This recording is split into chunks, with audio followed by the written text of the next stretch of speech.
Okay, folks, I've got a discussion to start. This is kind of something that I've wondered about, but we're gonna bring it to the forefront.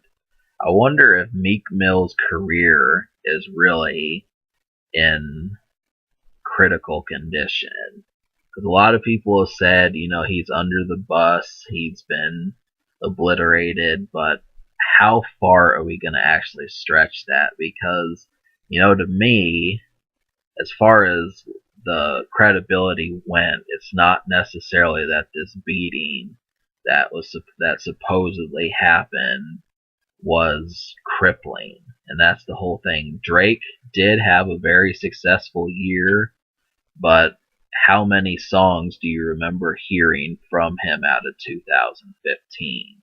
That's really the thing. I mean, I looked up Meek Mill and he had some charting songs, but Drake did have several, but how many of these were keepers? I'm not going to insult Drake. This is not like I'm an anti Drake or he's the antithesis or anything like that. I'm not, this isn't about disrespecting Drake. It's just a question of how many of the songs that you heard out of 2015, now that that's a year ago, how many of these songs are keepers, that stand the test of time, and you're not going to say 3 years from now those are played the fuck out or something. That's really, that's kind of the thing at hand. And so with Meek Mill, I've noticed with his albums, some of his songs, like Believe It with Rick Ross, these do actually happen to continue to have fierce energy.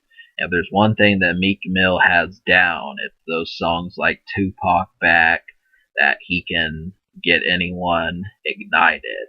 Now, I'm not quite as certain as far as Drake being able to ignite people. I know he can do it, but in terms of a rap song that is not catering to a more, there's a certain aspect of it, not, I don't want to say backpacker, but more, I don't know, it's hard to label Drake's style. I don't like, it's not soft, it's not backpacker, it just is more suburban. That's really the thing about it. And so, can songs like this be made without being threatening the whole time?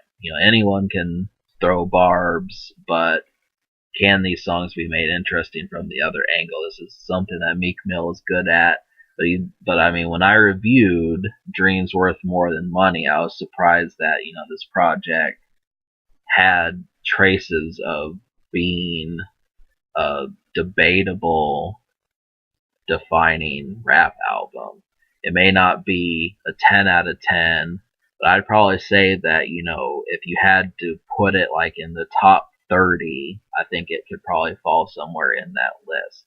Now, top 30 out of an entire decade is pretty good. We're on our 7th year now in this 2010s decade, and to think that it could be in those top 30 albums, I think that that's something. I would also say possibly Dreams and Nightmares could be, but then you've also got to say, well, Drake has Take Care, he has Thank Me Later, all these records. How many times, how many albums out of the top 30 albums of this decade would Drake have in there? So that's within question. It's not so much comparing. I might be contradicting myself, but the thing is, I kind of lost the point that I was trying to make. But yeah, did Meek Mill's career really get undone with this? And somehow, I think by the time the smoke is cleared and we're looking going into 2017 and possibly 2018, I think we're gonna, I'm not gonna say we will definitively hear more from Meek Mill, but I think the guy has the ability to shake it off. And that's something, you look at these sorts of things. I don't even want to declare sides, but the main thing is that from both angles, it's not like this person, his music blows chunks just because maybe this rap song was not as good. So whatever, you know. But this is something to consider. So what I'm trying to say is check into Meek Mill's music, but don't forget about Drake.